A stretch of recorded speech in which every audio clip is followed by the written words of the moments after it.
This is Daily Blast Live. We're talking about what you're talking about. Real, honest, entertaining, live. DBL starts right now. The show starts. Hi, Bert. Welcome to Daily Blast Live. It's Tuesday, February 4th. I'm here with Al, Brandon, Lindsay, and I'm Tori. Let's get right to it. The 2020 election. Whew. It officially kicked off last night with the Iowa caucus, but we're still waiting on the results, which have been promised possibly later today. We have a brief update. Apparently 5 p.m. Eastern, and we will have the majority of the results. So read into that what you will. What we're learning now is that an app developed to report results failed. Meantime, candidates reassured supporters they will continue their campaigns, moving on to New Hampshire Looks next. like Biden's mic failed, too. He just likes holding on to something. Yeah, with some saying the issues with last night's caucuses raise serious concerns about the integrity of the process.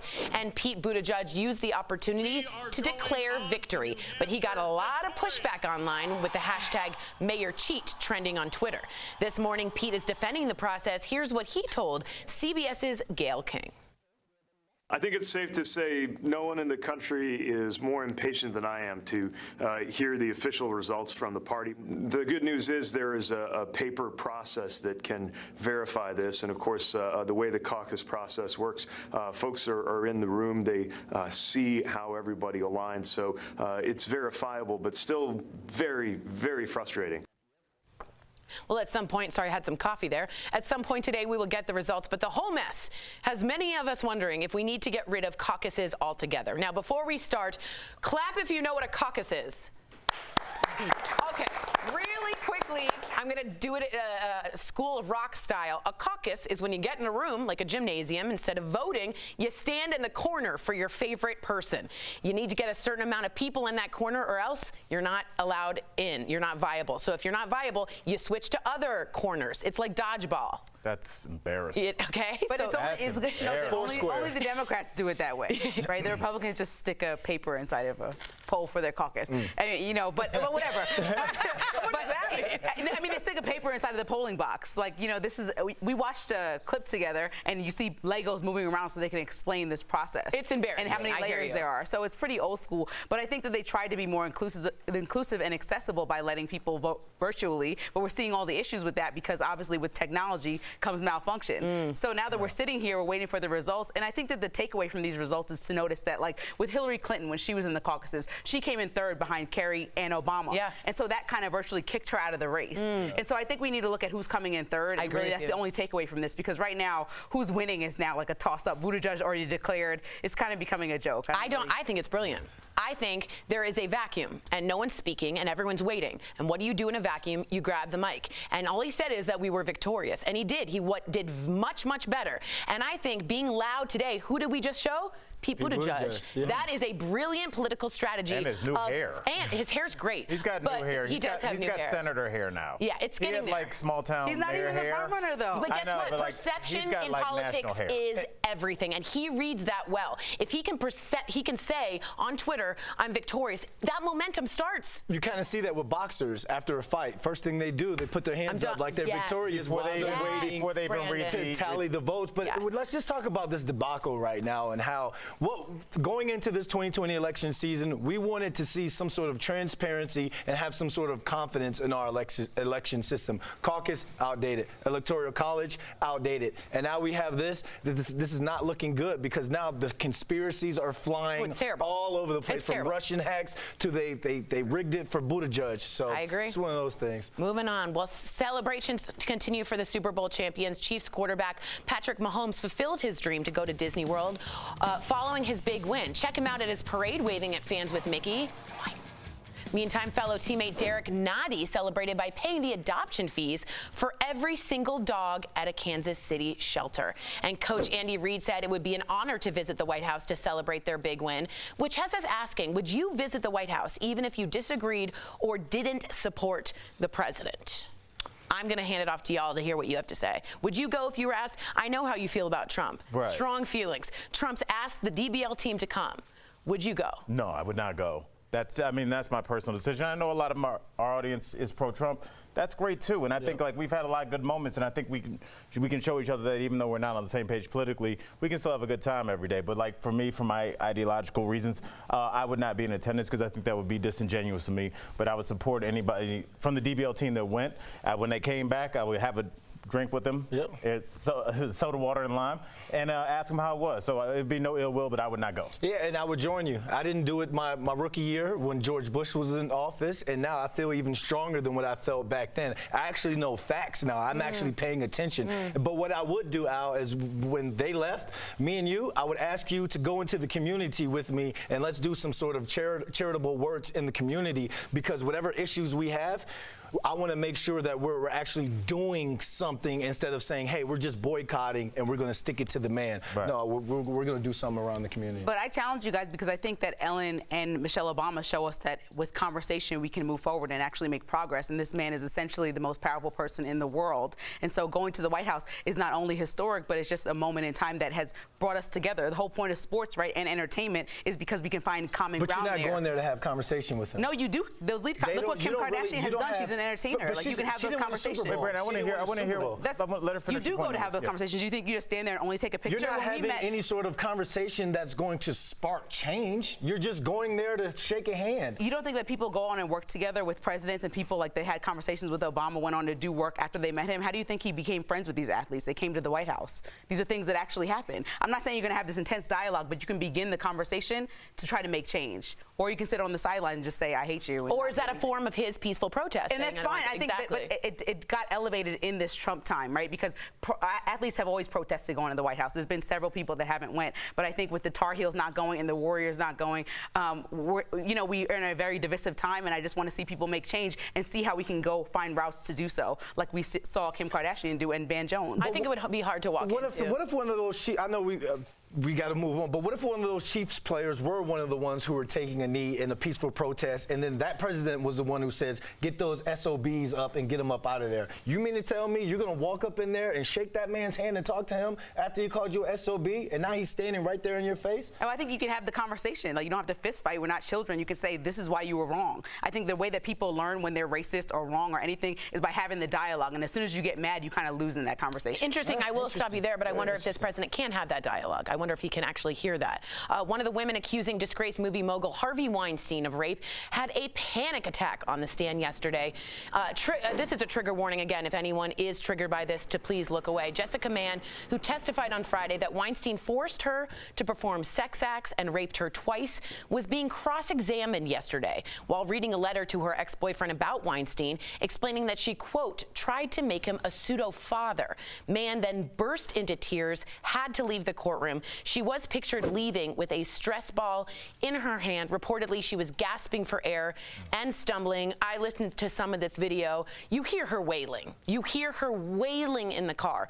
And for anyone who's doesn't know this, what PTSD does is the event that happens, they make you retell it in detail over and over and over again so that it loses the power. So for her, having to retell that trauma is re-traumatizing her again, unless she's gone through all of that therapy. So I can understand someone that just loses it because you're exposed to everyone in the worst moment of your life. Yeah, and I think and obviously because it's so private, we weren't privy to hear the actual testimony, but this is why people don't come forward. It's not just about like, I don't want public scrutiny, I don't want people to leave nasty comments on my YouTube page. It's because if you come forward, you're going to be pulling up things that you have purposely buried so that Brandon Lund can move and navigate through life. So that Lindsay can continue to be a functional human being. And so when you come forward and you're forced to say that out loud, it's no different than a soldier that saw some horrific things. Exactly right. You know, so I just understand when you say, well, how come they didn't come forward? This is why. That's right. Not just the public scrutiny. Well said. Well, a lot of people are still talking about Joaquin Phoenix at the BAFTA Awards. His moving speech went viral for calling out the industry's systematic racism, but he's also trending because of this moment. Okay, when Phoenix met Prince William, yes, your eyes are not mistaken, he curtsies. So Phoenix must have gotten confused on royal protocol and not bowed, and now the curtsy awkwardly has gone viral. So what do you guys think? I learned that in charm school. Girls, why curtsy. I've been in you've been in that situation before where you see another black person in the workplace and you want to be like that, but then they hit you with the formal. Yeah. You know, But courtesy was never formality, or either courtesy is not what a dude does in that situation. I tried to help him out. I think he was just going through all like the Game of Thrones and all those things like what you do when you meet the queen. Like this is what you do. Yeah, like, do you want to eat? Don't let the king see your back. I almost like doing this. Yeah, because at some point you get a little overwhelmed that you're meeting. I do have a serious question though, Tori, before we end this segment. Can we possibly talk about maybe in the break that's how you guys greet me? Oh yeah, we curtsy every day. To you? Yeah, I'll get there. We go. When you have your romper on, we curtsy to the elder statesman. The eldest statesman. This is not true. This is fake news. All right, DBL is live, and coming up, I chat with iconic soap star Susan Lucci about the medical diagnosis that could have cost her life. And you, the viewer, are our fifth host. President Trump may have been impeached, but it doesn't really feel like it. Do you think it will help or hurt his re-election campaign? Those comments, they're firing up, and they're coming up next.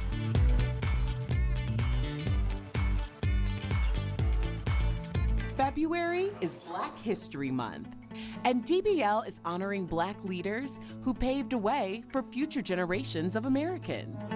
We said we would come again and again and again.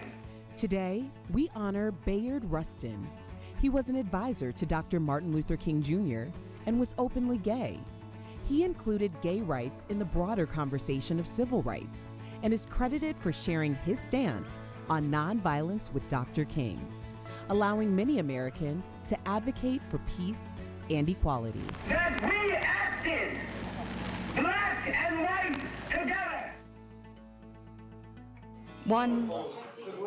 Hi, DBL Nation. Just checking the breaking news coming in. Kelly Schubert here with the DBL digital team. I am always tracking the breaking news and developing stories here on the show. So if anything ever comes in during the show, I'm your girl. I will be here to let you know. Let's go to the desk and continue chatting with our hosts as they continue the conversation. I feel you. Hi, guys. You continuing the conversation up here? I'd love to hear more. So people were writing, Jesse Ferris says, I won't be shamed into putting myself in places I know I'm not wanted or needed, period. I don't owe him or anyone else anything for that. I was explaining to the panel, my dad went to Yale with George W. Bush, and he invited his class to the White House, and a lot of people didn't go, went and didn't shake his hand. My dad decided to go and shake his hand, even though we protested Bush extensively, because he respected the office of the presidency, and he felt like that was the mature thing to do.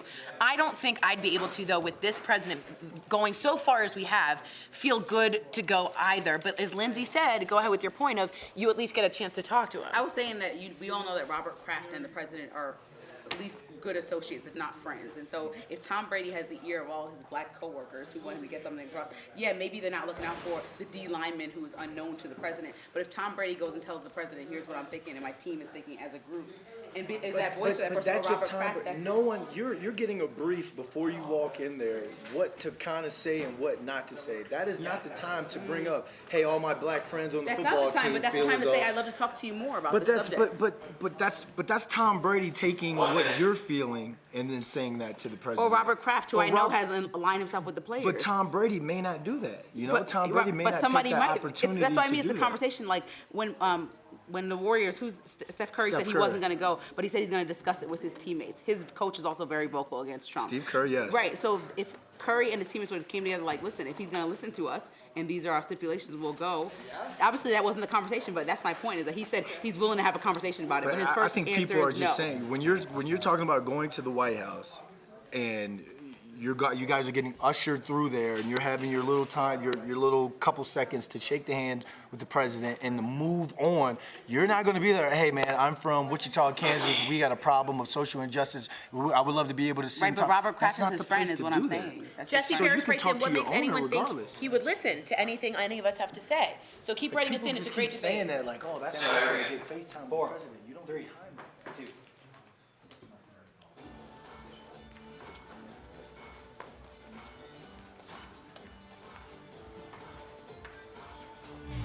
Welcome back to DBL. It's time for Fifth Host, and with the impeachment trial wrapping up this week, Americans will be tuning in tonight to watch the State of the Union address. The theme will be the Great American Comeback, highlighting wins for the economy and the unemployment rate. Some are calling this Trump's perfect platform. So DBL Nation, do you think the impeachment process worked in his favor? Y'all are writing in like a hoot and a holler. Morgan from Facebook says, the impeachment trial helped Trump, no doubt. It made the Democrats look even worse. I think what it did is energize the Republicans. I think they're showing that they're going to stick together even more. And I think that Democrats seem like they're in scramble mode with everyone attacking Bernie Sanders recently, as last week Hillary came out of the woodworks, Warren was attacking him. And so I think we're trying to figure out what's going on in Iowa. People are trying to see who the front runner is going to be. Biden has a new issue with African-American voters. Look at Sean King's Instagram. So I just think that we have a lot to talk about, and the Democrats are in full scramble mode. All right. Tina from Facebook says, despite the outcome of the impeachment process, I hope that all Trump supporters realize they should no longer drink the Kool-Aid. He's a professional con artist. But I think they are going to drink the Kool-Aid, and I'm with you on this one, Lindsay. I think this really rallies his base, because we go from Mueller, we go from the impeachment process. You can't get this man out of office unless you're going to beat him in 2020. And I see the Republicans coming united as a front.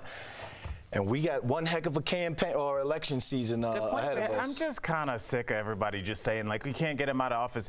It's like, yes, they're using tactics that were put in place to allow for minority rule. We're up here talking about, like, this is a man that was elected by a democratic process. He lost the popular vote. That means that the democratic process right there is shattered. He then goes in, puts in people into his cabinet that were not elected by the people, because he was not elected by the people, and then he is allowed to make Supreme Court judge decisions by a man that was not elected by the people. So let's stop acting like we're still in a democracy, because we're not. We can have this conversation because we need to, because I love this job, but let's stop acting like the democracy that we know and that we teach our kids is still in place. The three branches of government has been shown to be ineffective. The executive branch completely came in and dominated the other two branches, and so this is what we have. We have a president that has shown that they can't be checked anymore. So let's continue this goofy conversation, but let's stop acting and be under the guise that this is some kind of democracy. We now have a king. He has a senator. He has the Senate under his wing. They proved that by having a trial with no witnesses, which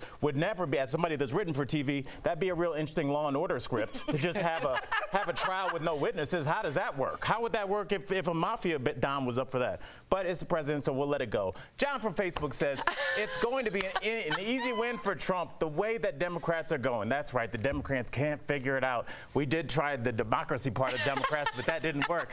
So here we are. Enjoy your king. Let's go. I mean, what you did is our show always cuts to the real, and what you did is I thought we were having a real convo, but you even took it to the real is that we're not even in a democracy. This conversation isn't real. I mean, it's brilliant. Look, I mean, we still got up this morning. Everybody went to work, but let's stop acting like we're in a democracy. Brilliant. Like we're not in that anymore. We're in an oligarchy or a monarchy. I completely agree. Well, let us know if you disagree. We love that on the show. Al's hyped up. I'm chilling. Okay, sorry. I did have 2 cups of coffee. Okay, it's way too much coffee. Coming up on DBL, soap opera icon Susan Lucci opens up about a health scare that almost killed her. It is a warning to one no one can afford to miss when DBL comes back. This February, ask the one you love to be mine and get away to a Sandals Resorts luxury included Caribbean vacation. Watch Daily Blast Live every day for a word of the day. Then enter at dailyblastlive.com/sandals for your chance to win a 4-day, 3-night romantic escape for 2. The winner will be announced on DBL February 26th. What better way to say be mine? I agree, but... All right, we're getting some mixed reviews. So Metal Bear 81 says the dude isn't funny, spitting lies. He belongs at CNN. Who, me? I don't know, so please write us in. Maybe interesting. I have a lot of stand-up shows that would. Metal Bear Al doesn't know what he's talking about. Jesse Fair says I so appreciate some breaths of truth. Thank you, Al. Too many just don't know or get it. And then there are 3 times in history which our electoral went against the popular, says David Allen Jones Ridge. Look, whether or not you agree with Al, the question of does the 3 branches have equal weight anymore, you got to ask that question. You have a Senate that basically is a yes man to Trump. Whether or not you're Republican or Democrat, do you want one half of the legislation to be under the wing of the other half? Not really. The framers wanted 3 very specific branches. They wanted checks and balances. What we had in what I think is a sham trial was a lack of checks and balances because it's just yes men. And women, excuse me for saying that. Yes women, Murkowski. No, so if you disagree with me, come at me. We'd love to talk. So Metal Bear, if you could write in and say why you think Al's wrong, we'd love to continue this debate. But it's a great question. And you can also do it without insulting as well. Like, yeah, you don't have to. That's a tactic that we might want to try. It's like you don't have to come in personally. First of all, it has no effect. It has zero effect. I have no emotion. He has no emotion. He's a robot. But, yeah, but like, oh my God. You should just try it. It'll be fun. Use your words.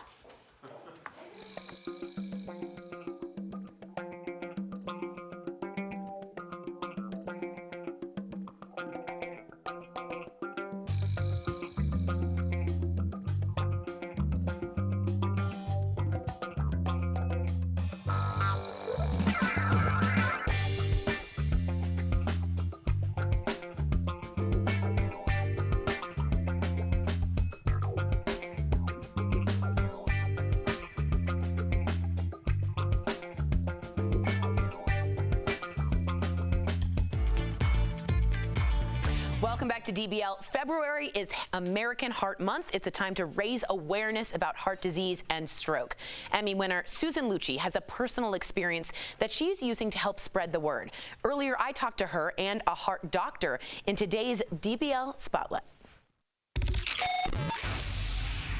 Woo, Susan Lucci and Dr. Jennifer Ramirez, welcome to DBL. Susan, people know you as the legendary Erica Kane on All My Children, and you're an Emmy-winning actress. But some may not know this, that in 2018, you had emergency heart surgery for blocked arteries. Well, about a year ago, I had 2 episodes, very light pressure on my chest, radiating around my rib cage to my back. But I didn't think much of them. I had never had any health issues. But the 3rd time when that happened that month, the pressure was so intense that I couldn't ignore it. It felt like an elephant pressing on my chest. I kept thinking while I was in the car, well, I should go here, but I can't. I have too much to do. And I think so many of us as women do not put ourselves on our to-do list. The nurses said to me, you know, it's a good thing you came here because you avoided the widowmaker. Oh my which is the fatal heart attack. Oh my gosh. If one woman hears this and pays attention to her symptoms, put yourself on your to-do list. God. And then listen to your body. I completely agree. My mom has been ill a lot, and we have to advocate for her, and it's really when she put herself first that she started getting help. Speaking about the differences, doctor, I wanted to ask you, if I were a man, yeah, the left arm, my pain in my chest, I know heart attack. Women don't know the different symptoms. Can you give us some differences between symptoms of men and women? So, you know, the American Heart Association's Go Red for Women want women to know that most of us will get that same chest discomfort, chest pressure, chest pain. However, some women, and so the spectrum of symptoms increases for women, you can get left arm pain, shortness of breath, jaw pain. Wow. Great news, 80% of heart disease can be prevented by simple lifestyle changes. And this February, we want women to know your numbers. The Heart Association has teamed up with CVS Health, and select Thursdays in February, you could go get screened. Wow. You can know your cholesterol, you can know your HDL, the good cholesterol, your blood pressure, your blood sugar, and your body mass index. Wow. Those 5 numbers can help you begin the journey to heart-healthy living. Those minute clinics, screenings are free of charge. And we're sending positive vibes to your mom so that she becomes healthy. Thank you so much for joining us. We truly, truly appreciate it. Thank you. Spread that word in February. We'll be right back. We start today with the coronavirus outbreak. At least 428 people have died, and more than 20,000 people have been infected across the world. Now, there's been a lot of panic around the globe, and today many Americans are wondering if the virus can travel on packages coming from China. The answer, no. Experts at the CDC say the virus only lives on a surface for minutes, so it wouldn't be able to survive on a package that takes days to arrive from China. DBL Nation, we do not want to fuel the panic on the coronavirus, but we do want to keep you updated on any crucial information that comes in, so I'll be sure to do that. This has been Fast Blast for you. Did you know that we're live during the commercial breaks every day on our show? Just go to Facebook, YouTube, or Twitter, and I'll be there to keep you updated on all the breaking news and developing stories. Bye now. Tonight, a so-called designated survivor will be whisked away from Washington ahead of the State of the Union address. The idea is, with so many high-profile politicians gathering in one place, there needs to be someone ready to step in as president in case of a doomsday scenario like a nuclear strike. The designated survivor is typically a cabinet-level official, and their identity is closely guarded until the last minute. Last year, President Trump chose then Energy Secretary Rick Perry just minutes before delivering his address. Whoever is chosen will then be taken to a secret location, accompanied by presidential-level security and a military aide carrying the football. That's a briefcase that houses the nuclear launch codes, a very real reminder of the weight behind the position. And that's Connecting the Dots.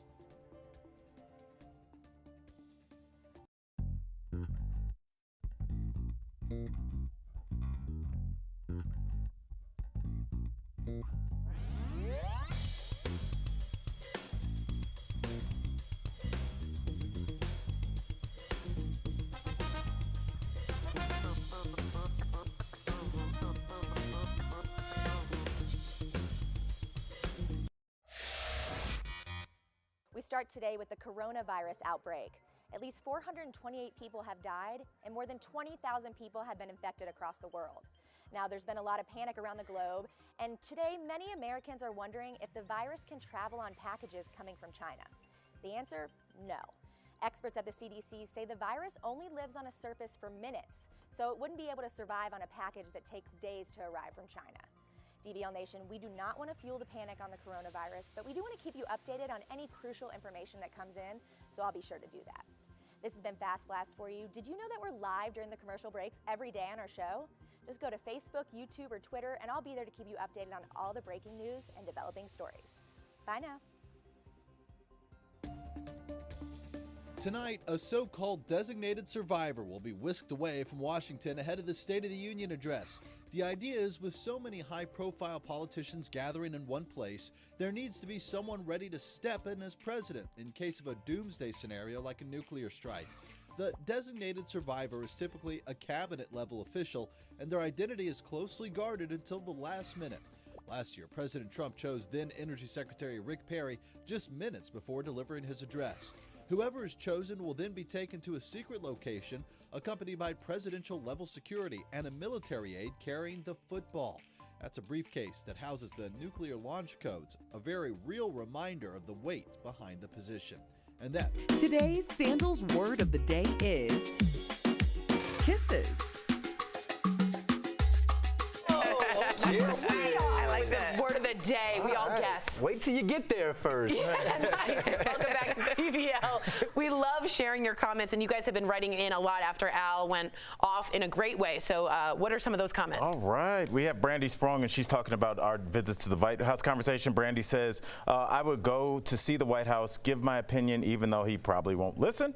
And Shirley D. Taft, our girl who's been with us since day one, says, I could go to give my opinions and be heard. So I might go. So I like that. I do want to also give you Metal Bear 81. He didn't even vote for Trump, but the impeachment campaign was driven by Democrats' selfish agendas, not the people. It's exposing the hypocrisy of the left. I want to make sure we get both points of view. And he did it without insulting. He did. There we go. He did. We'll see you same time, same place tomorrow. Bye, guys.